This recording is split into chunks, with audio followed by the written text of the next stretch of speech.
Welcome to South Coast Working, the voice of working people and those who continue to build the South Coast each and every day. From the docks to the mills to the classrooms to the roadways, working people add a voice and life to southeastern Massachusetts. Brought to you by the UMass Dartmouth Arnold M. Dubin Labor Education Center. So we're going to cross here, and again, we're in the crosswalk because we always have to follow the rules of the road. This is the bane of our existence, which I know a lot of our customers appreciate, the scanner, because then they know exactly when their package was delivered.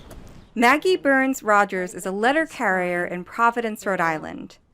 On this sweaty July day, she's letting me tag along on her mail route. Is that a frozen bottle of water? Is that one of your strategies for getting through the summer days? Frozen water is smart because you can use it as an ice pack and then as a beverage.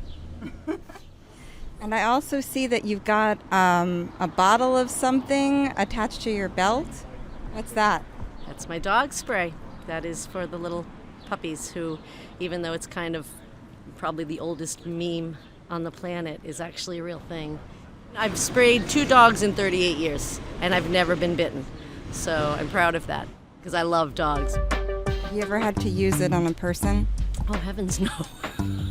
But the world is getting crazier every day, so don't write that off.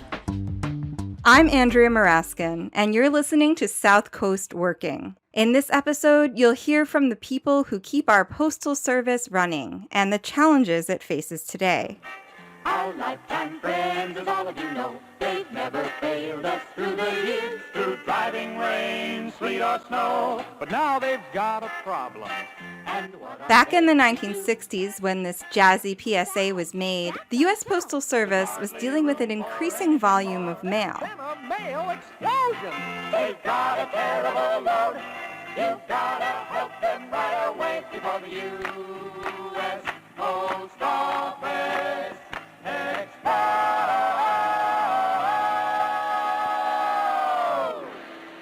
Jingles like this one urged Americans to make postal workers' jobs easier by putting a zip code on every envelope.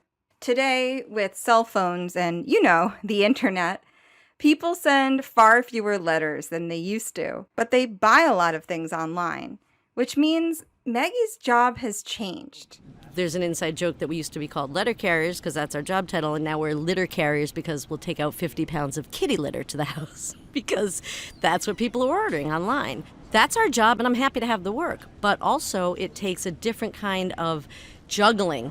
You can't actually have an armload of this and a bag full of that and then pick up a 48-inch TV and juggle that all at once. It's like the cat in the hat. You got to put something down to pick something else up. And it's the same.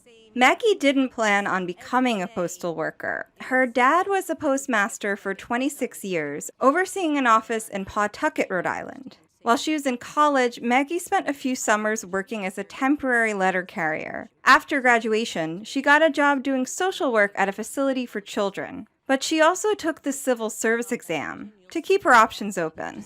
Every time it was offered, you took it, because you never know where life's going to bring you. And sure enough, in the spring of 1984, I was reached for a job, and I thought, oh, God, I'm not going to do that for the rest of my life, but I could do it for a while. 38 years later, here I am, and I am not sorry when I look back. It was a very brilliant decision, but I didn't make it. It sort of happened. Letter carrier is a union job with solid pay and benefits. Maggie says her job actually has some similarities to social work, the field she started in out of college. Because we are very much out in the community, and we are very much plugged in. She likes that the job keeps her on her feet and lets her play an active role in the community. When there's a big blizzard and we're trudging through with, one little electric bill, and somebody might say, oh, I don't need that. You shouldn't be out here. It's dangerous. And I always tell them, oh, I'm not really out here to bring you your mail. I'm out here so that you see that everything's going to be okay. We're Homeland Security. if you're living alone or if you're elderly or have a disability or any number of things, if you're just anxious that the power may go out or you may not have contact or you might run out of food or something, but then you see your letter carrier and you go, oh, and if you do have any critical concerns, you can hail them and you can chat them up. And, I have a friend who dove through a window last week to help a woman who had locked herself out, and she had 2 little babies in the house.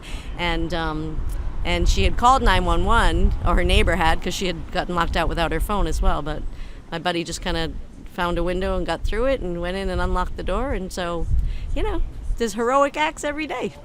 And that's a great job to have. Now that her kids are grown, Maggie says she's happy to be working full-time. Delivering the mail is a physical job, and it's not for everyone.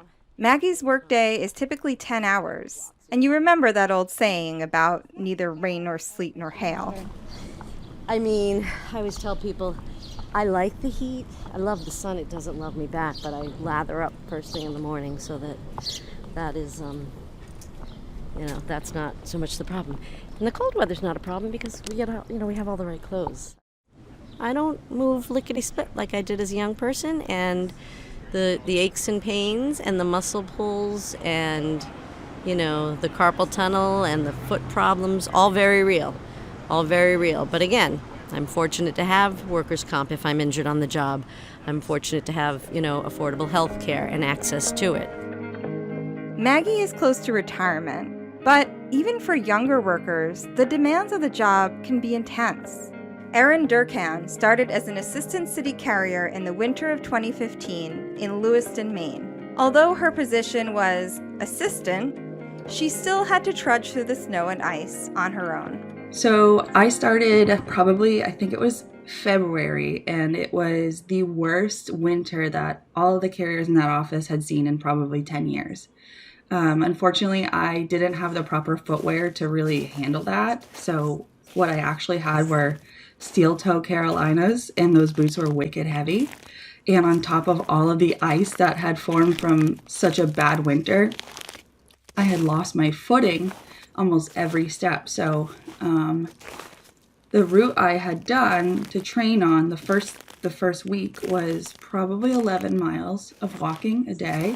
That first week, Erin pulled both her hamstrings. One of the carriers passing by, one of the regulars was like, hey, are you limping? Like, he noticed me limping, and he's like, don't tell anyone. He's like, people have been fired for less. The culture of the post office back then was that everybody wanted to join the post office. So if you were injured, like, you were easily replaceable. Like, don't ask for time off. So I was taking about 18 leave a day just to be able to walk and avoid showing my manager that I was injured because I didn't want to get fired. It's funny because like probably 7 or 8 months after me, another girl got hired. She rolled her ankle, asked for some time off, and they said, don't come back. So that kind of like proved to me that I had to endure that in order to keep my job. After Erin dropped out of college, she couldn't find a job that paid a livable wage. So she considered going into the military. I wanted to serve my country, and I wanted to be a Marine because I've always been one of those people who's like, if I'm going to do something, I'm going to do the hardest thing. Like when I was a kid, I always wanted to play baseball instead of softball because it was harder. Erin's mom and stepdad tried to talk her out of joining the Marines. After all, her brother had just enlisted. Around the same time, she applied to the post office, and she got that assistant carrier job in Lewiston. I didn't go through boot camp, but I guess that was my boot camp. More than 6 years later, Erin says she's never regretted joining the Postal Service. It's such an old thing that's been a part of America for so long, and we're still here, and that's where I gain my pride. I think the organization has a lot to fix. They started this #PostalProud thing quite a few years ago, and everyone, of course, laughed about it, but we all do have some sort of light inside of us that keeps us going because it's not an easy job. About 2 years ago, Erin became a supervisor, and in December 2021, she became a postmaster in Somersworth, New Hampshire.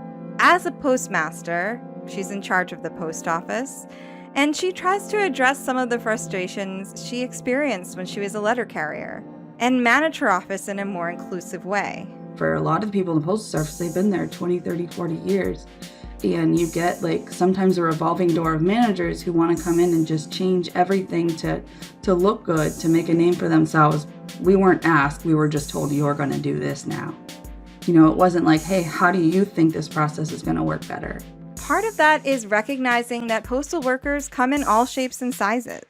Like what works for me at 5'6" is going to be different for my friend Mike, who's 6'3", and his stride is 3 times, like his one stride is my 3 steps, you know?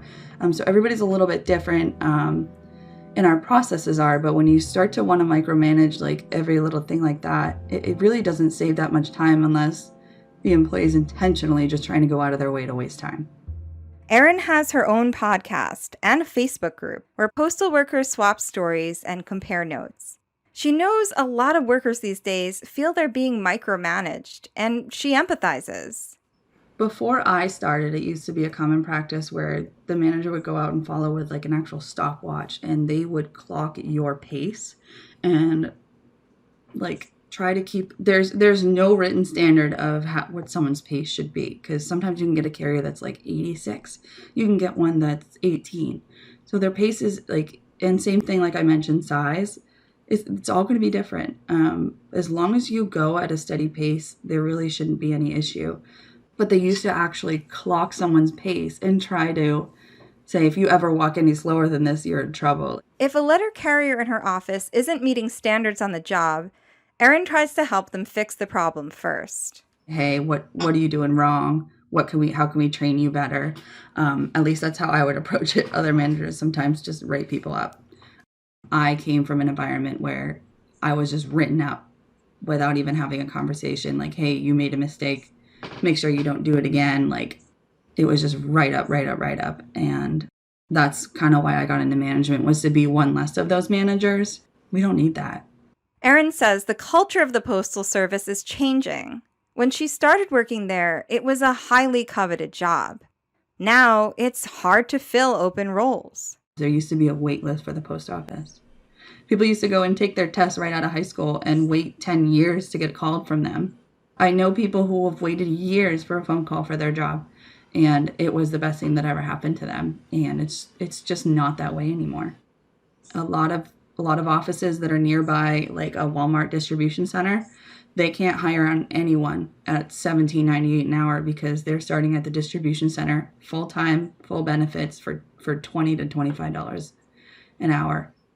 You go to Walmart, you get onboarded in probably 2 weeks. Our hiring process is so extensive because you have to go through the Postal Inspection Service background check. That can take anywhere from 3 weeks to 1-2 months. People who need jobs and need them now, they're not gonna wait a month. I need a job tomorrow. So Walmart's gonna pay me $25 an hour. I'm gonna walk in there tomorrow and start working. And in a month, I'm gonna get a call from the Postal Service to say, nah, I'm good. The hardest part is being able to onboard and retain people at this moment. The pandemic has changed things at the Postal Service too. Erin says her office is still short-staffed, which leads to burnout and even more people quitting. We had like a lot of full-timers retire early. We had a lot of people just up and quit because they couldn't handle the stress anymore. And then I've got customers stressing out my clerks at the window because they're coming and, yelling at the clerks as if they're the reason why. And then, so I have to manage their stress and then go and handle the customer myself, who then they need someone to be mad at, and that person is me.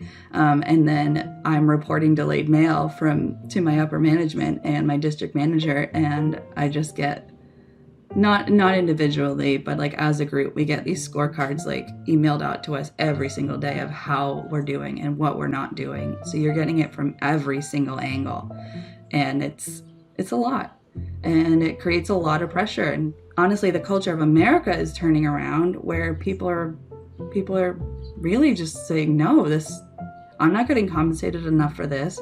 I'm not going to deal with this. There's so much going on with mental health. So it's like, I'm not going to accept that. So then they quit. And good for them. In April, Joe Biden signed the Postal Service Reform Act, a law aimed at putting the agency on a better financial path. Erin's hopeful it will lead to real change. The Postal Service has been losing money for years. By law, it's supposed to deliver the mail to all Americans, including people living in remote areas that cost a lot of money to reach, while also breaking even financially. That's not an easy task.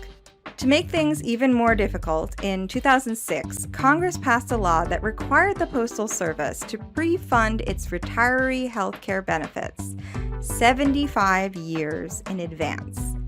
That cost about $5 billion a year. That law also limited what services your local post office can offer. With the new Postal Service Reform Act, the healthcare funder requirement has been eliminated. And you might have heard talk in the past few years about proposals to cut postal delivery down to 5 days a week, meaning you wouldn't get mail on Saturdays anymore. But as part of the Postal Reform Act, 6-day delivery is now mandated by law. And the Postal Service now has more flexibility to explore different ways to make money. For example, your post office could sell fishing licenses or subway passes, or even provide basic banking services, a model that's common in Japan and parts of Western Europe. Peter Arsenal is a retired letter carrier from Rochester, Massachusetts. He's been pushing to make the Postal Service stronger for years. Peter was president of the National Association of Letter Carriers local union for 3 years and a union steward for 14. And he's still active with the union, even though he retired 2 years ago. He says passing the Postal Service Reform Act was a big win, but there's a lot more work to do. We want to expand the Postal Service. We think the Postal Service should thrive. And some of the ways that we think that could thrive is to reestablish postal banking. It's a great way. It's a win-win as far as we're concerned, because a lot of folks in the United States, city as well as rural areas, are underbanked or unbanked and just don't have the basic knowledge and accounts to cash a check, for instance. There are a lot of payday lenders that charge exorbitant fees. What the Postal Service did from approximately 1912 until 1967 or so was provide basic banking services. You could have a savings account, you could buy bonds, you could cash your check for a minimal amount. It was very successful. And then the banks decided that they wanted that market.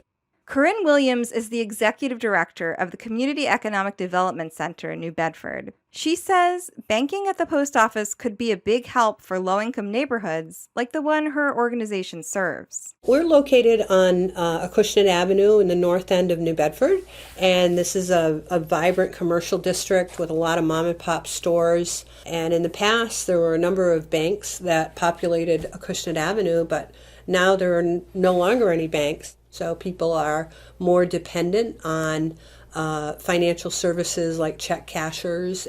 We tend to see a lot of people at the CEDC who come in and don't have a bank account, or they want to pay a bill, so they buy a money order and pay their bills that way. So we think about a lot of the folks that we work with as being unbanked or underbanked that are using financial services that costs a lot more than having a conventional bank account or credit union account. Not having a bank account, it can be risky. There are a number of people who have been victimized by crime because they were carrying cash, and sometimes they're targeted by folks to get robbed. Unfortunately, in this neighborhood, there's been a spate of fires, and people have saved cash under their mattress and have lost that cash, their savings. So there's a whole bunch of different reasons why we try to encourage folks to seek out options of opening up a bank account or opening up a credit union account, which is a lot less costly. But at the same time, there's still some barriers because getting to a bank isn't all that convenient if you don't have transportation. So sometimes to get to a bank, it's a little farther off from the neighborhood. Corinne thinks postal banking could fill an important gap. It's an interesting idea because many times post offices are accessible to people in local neighborhoods that might be cut off from transportation or from conventional banking. So as a site of potential banking services, post offices already sell money orders, and they do a lot of their business in money orders every day.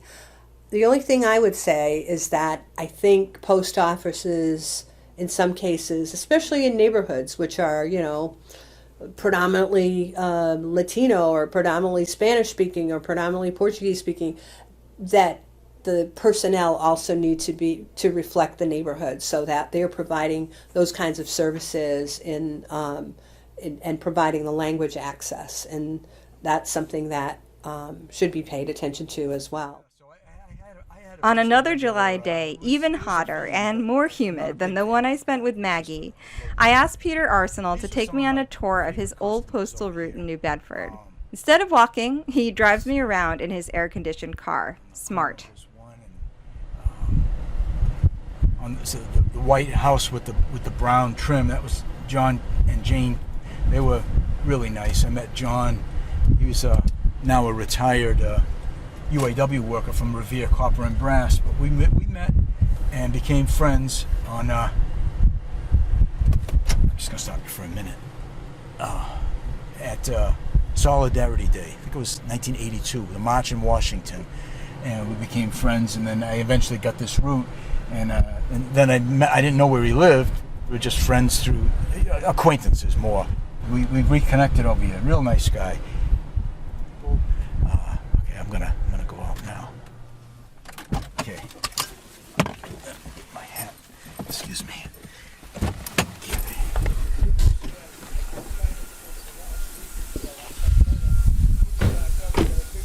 Hello there. Hey. Hi Vic. How are you? I don't know if you remember me. Yeah, it's.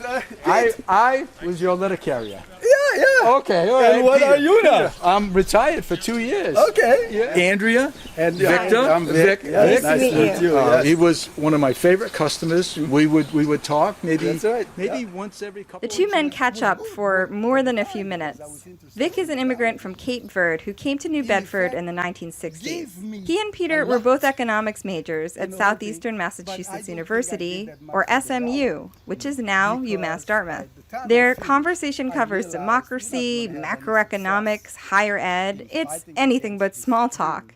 Vic suggests that now that he's retired, Peter should run for office. You definitely have what it takes for the politics. And I think your character has what it takes to, in effect, do. I'm gonna have to take this hat off because my head's getting too big. No, but it just get a bigger hat. Because We say goodbye to Vic and continue on Peter's old route. Wow, this burned down about 4 years ago, and it was a 3-decker. Now it's a 2-decker. This is Grinnell Street. You know, it's a mixture of single but mostly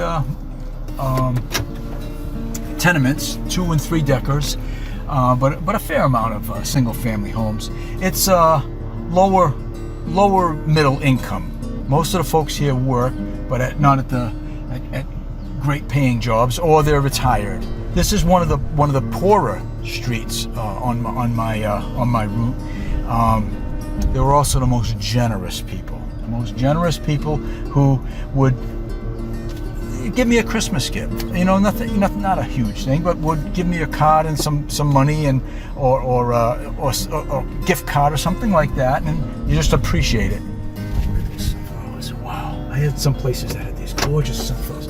Most of my route is Portuguese, and there's a lot of pavement, and but some of the flowers and things that people were able to grow are just phenomenal. I had another one that was even a little taller than that, like 15 feet high. I couldn't believe it. Are Portuguese people known for growing sunflowers? Not flowers. Flowers, a lot of flowers and a lot of pavement.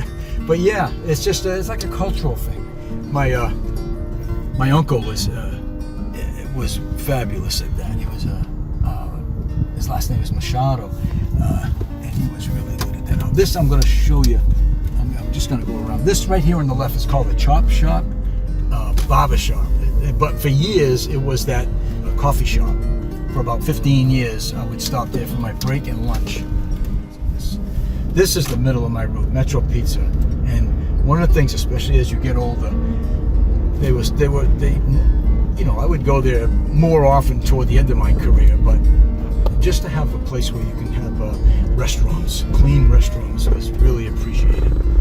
They were very nice and never said, because sometimes I go there 3 or 4 times a day, and just depending on the kind of day you're having.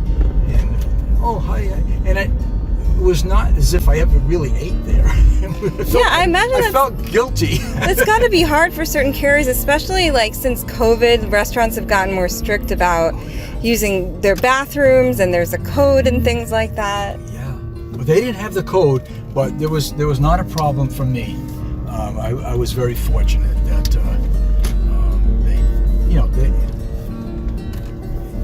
a couple of times I went in and I would tell them, you still have the closed sign on, outside. Oh, thanks for telling us. They turn around so people would know they're open. But they were, you just never know.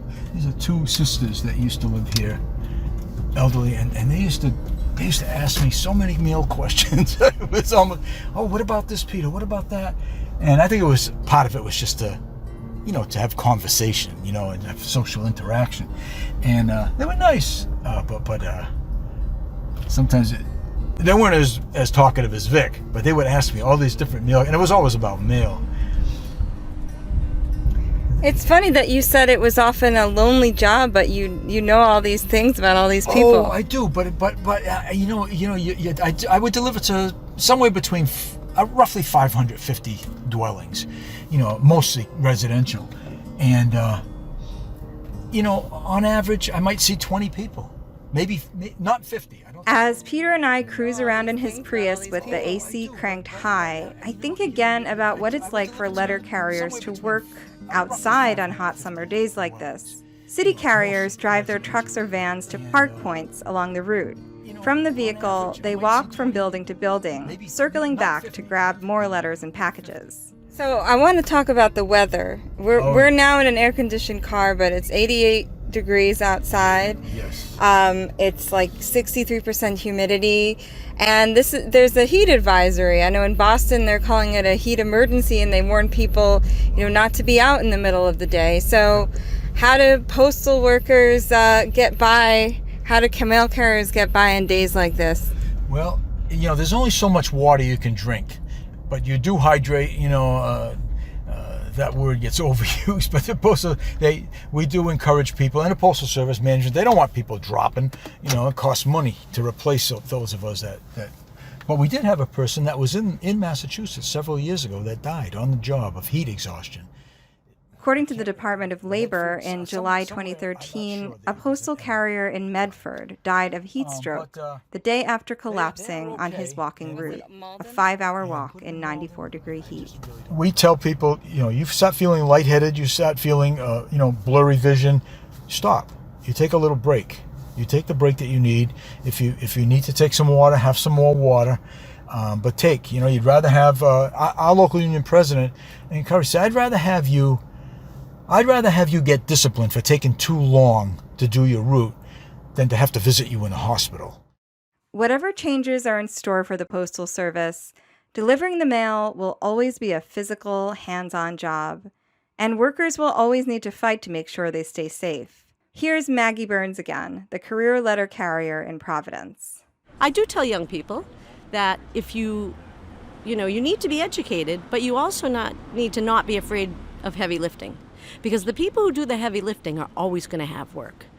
But they will always be taken advantage of if they don't know their rights. The only rights you really have are the ones that you know you have and the ones that you're willing to fight for. As Maggie said, packages are a big part of the Postal Service's business now. And in that space, of course, USPS shares the market with FedEx, UPS, Amazon, and others. President Trump and others on the right have pushed for privatizing the post office. But Peter Arsenal says if the U.S. mail was turned into a business, it would leave a lot of Americans out. I just think that we would have a lot of little postal and package delivery services. They would cherry pick certain areas, the big cities, the metro areas, the Bostons, the New Yorks, the San Francisco, etc., and they could make money there. And especially the the outer reaches, the rural areas of the country would really take a big hit. I mean, to send a letter from New Bedford to Fairbanks, Alaska, it wouldn't cost 60 cents anymore. It would cost a fortune. The Postal Service isn't a corporation, it's a public good. And like most public goods in this country, it's not perfect, but it is accessible to pretty much everyone. And that's where we'll leave it today. If you enjoyed this episode, share it with someone who you think would like it too. It really helps us get the word out. And don't forget to subscribe for more stories of working people on the south coast of Massachusetts. For more tales from the lives of postal workers, check out Erin Durkin's podcast. It's called Postal Blues. She and her guests have some wild stories. She told me the general public is weird and we see all of it. South Coast Working is a project of the UMass Dartmouth Arnold M. Dubin Labor Education Center. This episode was produced by me, Andrea Maraskin, and Susie Armitage. The executive editor is Kim Wilson. Production help and fact-checking by Johnny Handel, UMass Dartmouth class of 2022. Special thanks to Camille Viveros and Jim Snow. Thanks for listening, and see you next time.